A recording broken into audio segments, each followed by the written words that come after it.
जब कमज़ोर हो जाती है और ज़्यादातर ये 50 साल की उम्र के बाद जाके होता है, लेकिन उससे पहले भी हो सकता है। इसकी कोई ख़ास उम्र या उसकी एज जो है ना इसमें रिक्वायर्ड नहीं कही जा सकती। होता क्या है, ये एक छालों की बड़ी ना एक कह लें एक लहर बनती है पूरी जिस्म में, वो किसी भी हिस्से पे हो सकती है। आप ज़्यादातर क्या पेड़ पे हो सकती है,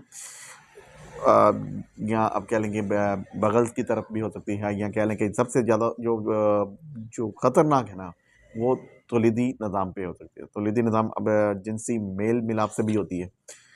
बात कर ये ऐसी सिचुएशन ऐसी इख्तियार कर जाती है कि बहुत इसमें जलन और इसमें सुर्खी जो है ना वो बहुत ज़्यादा शिद्दत की दर्द पाई जाती है इसमें।